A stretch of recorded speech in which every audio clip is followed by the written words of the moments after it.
Hi everybody! Today I'm going to be showing how baking and math are incorporated and go hand in hand with each other. This is for my Math 5 final presentation. So why do we use math in baking? Whether we realize it or not, math is a special tool that we use constantly when we're baking. We don't even realize it. Bakers need math when using tools to measure the temperature that we must set in order to have a good outcome, and the fractions and divisions when we're splitting up or cutting portion sizes to make sure that they're accurate. Ratios are also included in order to get the correct taste and what we need for our final products. So today I'll be discussing measurements and fractions, temperature and time, and ratios. So when I talk about measurements and fractions, for my presentation I will be baking 24 chocolate chip cookies for 12 people. So in order to do this, I'll be beginning to measure out the ingredients that I can measure using a measuring cup and measuring spoons as well.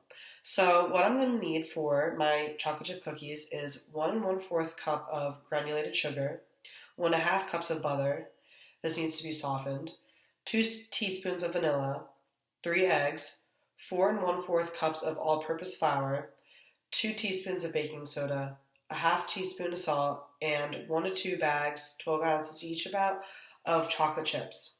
So all of these measurements are based off the amount of people that I'm going to be baking for. You need to, in order to create a reasonable amount of cookies, you need to know how many people you're going to be baking them for so that everyone can eat them and there's no extras or leftovers.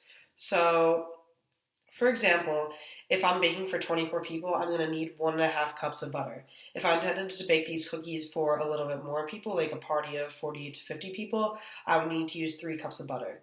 If I'm making a smaller batch, for example, I would need a ½ cup of sugar for 12 servings, and a half and a half is 1/4 of a cup for 6 servings. So that's all there is on measurements and fractions.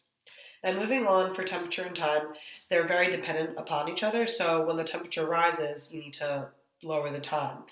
And as opposed to this, when temperature go down, time elongates. So in this situation, I'm going to be setting the oven to 350 degrees Fahrenheit. I'm going to be waiting about 15 minutes for the oven to preheat.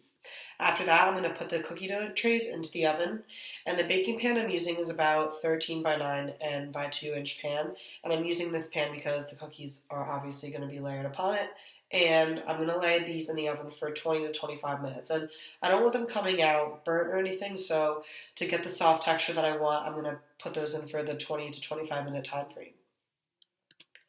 So the ratios that I also discussed earlier are the ingredients that the relationships have with each other. So when you mix them together, you get a little piece of happiness.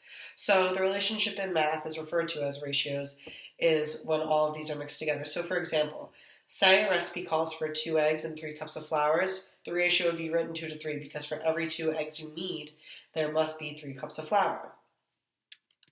So then I have a little glimpse of the process of me baking, which I've included in my PowerPoint presentation, and more progress of me individually putting the cookies on each of the trays.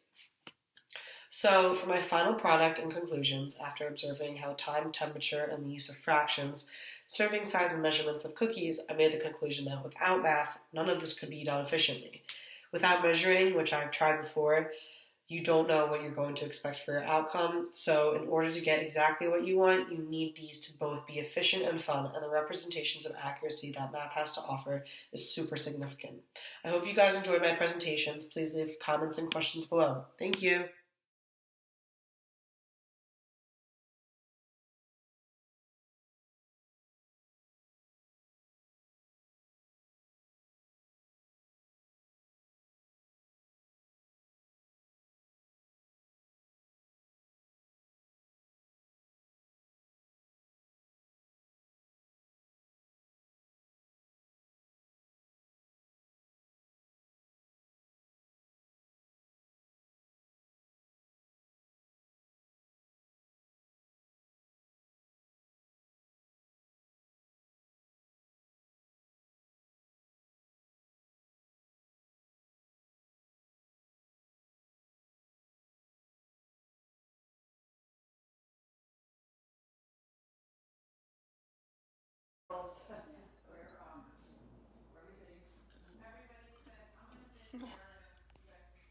Good.